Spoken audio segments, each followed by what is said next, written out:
lost his birthright. Because he was desperate, he would have made a dumb deal with his brother when he didn't have to. Because he was so hungry, he was desperate. But all he had to do was cook his own stuff some food.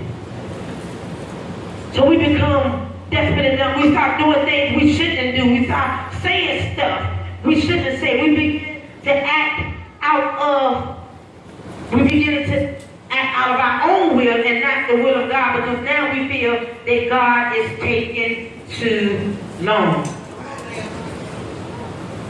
We begin to act out and we begin to complain. We begin to say stuff like, God, you need to hurry up. And you begin to find yourself walking around with an attitude. Because you know when the flesh don't get what it wants, it gets mad. And it gets an attitude and it starts snapping at folks. You be like, well, my God, I didn't say that. What's she snapping on me? You know. Because you're going through something and your spirit is becoming desperate. And you don't know how to handle that correctly. And so you begin to act out. But let me help you with something right quick. Learn to wait on God.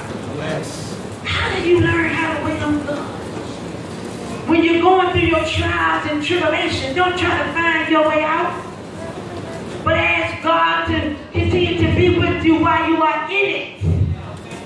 Because if you always ask Him to get you out, you will never learn what it is that God is trying to have you learn about that storm. But ask God to give you patience to go through. Because in order to get to, you must first have to go through. If you want to get to the prize, you have to first go through. So instead of asking God to get me out, say, God, I need you to keep me.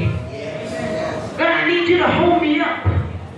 God, I know I might fall, but I need you to pick me right back up. God, I need you when I start to complain to shut my mouth, God. I need you to close my eyes, God, to everything that's not like you.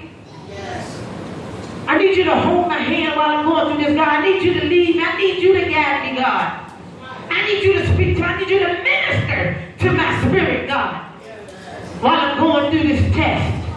Because that's all it is a test. They sing a song, I'm so glad that trouble don't last always.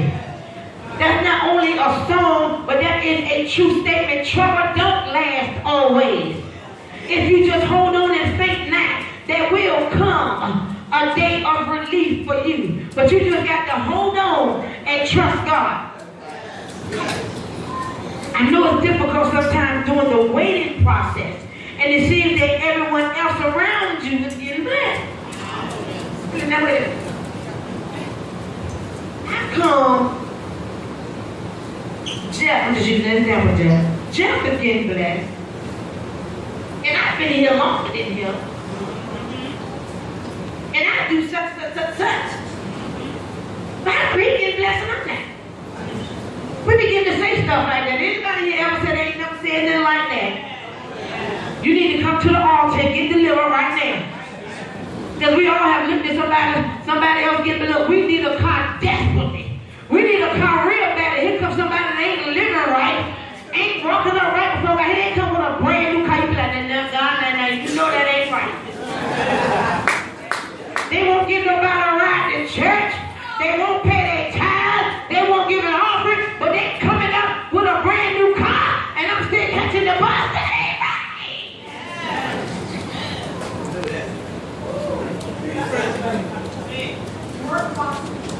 God gotta check our spirit every now and then. He need to check your spirit to see how much you really love Him. I know you stand up before the church and you say, for God I live and for God I die. And I know you pray with fervency. And I know you sing the songs of Zion. And I know you have your head cocked back and your hand up. And I know you have your chest sticking out. And you begin to sing all these nice songs. But God said, I want to know, do you really, really, really love me? But when I let trouble hit your life, are you still going to be standing? Are you still going to be faithful? Are you still going to be declaring how wonderful I am then? When I don't give you what you want, are you still going to serve me?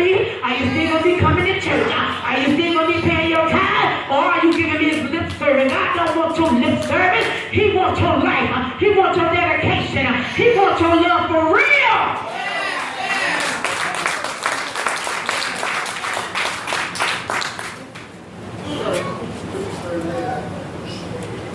We got to learn how to wait. It looks as if you're getting passed over. Looks as if you're getting overlooked. Looks as if you've been forgot about. And it seems like you've been left behind. But the Bible says to wait on the Lord.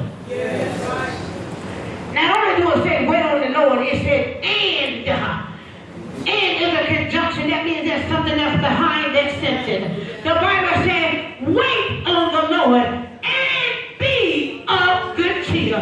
That means during your waiting time, you still got to have a good attitude. That means while you wait for God to move in your situation, you still got to smile at people. You still got to be pleasant. You still got to do everything that God is requiring of you to do. He said, wait and be of good cheer. He didn't say wait and complain. He didn't say wait and get on the telephone and tell everybody that'll listen to you about all of your problems. But he said wait and be of good cheer. That means you get on the phone and you tell everybody on the phone, if he don't do it, I know he's able. If he don't do it, I'm still not going to give in. If he don't do it, I'm still going to trust him. Wait on the Lord and be of good cheer. I know you need that bill paid, but God never told you to go and get no loan from nobody. He said, I'll make you the lender and not the borrower. I need you to trust me. Wait on the Lord and be of good cheer. You got to be happy in your waiting. Yes, I'm going through but I still got to dance in my feet. Everything is not lining up in my life the way that I was hoping it would line up, but I'm still going to give you praise. I'm still going to give you glory. I'm still going to give you all of me.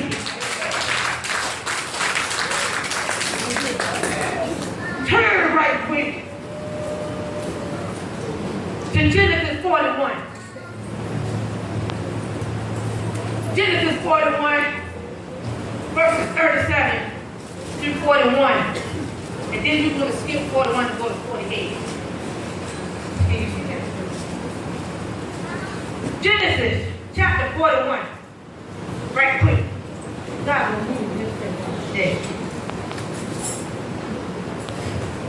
This morning, I was in the bathroom.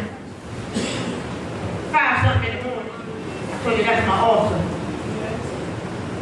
And all I kept hearing was her singing. This is what I was hearing. Tell me how long will it be? The more I kept reading, the more I kept hearing her voice. Kept singing. How long will it be? Okay, God, I hear you. Genesis 30, 41, 37 through 41. And then go to 48. Read. And the thing was good in the eyes of Pharaoh and in the eyes of all his servants. And Pharaoh said unto his servants, can we find such a one as this is, a man in whom the Spirit of God is? And Pharaoh said unto Joseph, for as much as God hath showed thee all this, there is none so discreet and wise as thou art. Thou shalt be over my house, and according unto thy word shall all my people be ruled. Only in the throne will I be greater than thou. And Pharaoh said unto Joseph, see, I have set thee over all the land of Egypt. Verse 47, 48, 46. 46. And Joseph was 30 years old when he stood before Pharaoh, king of Egypt. And Joseph went out from the presence of Pharaoh and went throughout all the land of Egypt. All right. God told me to tell y'all this one today. It's your turn. Come on. Woo. Come on. Say it out. It's your turn. Quick. Now. Joseph, 17-year-old boy.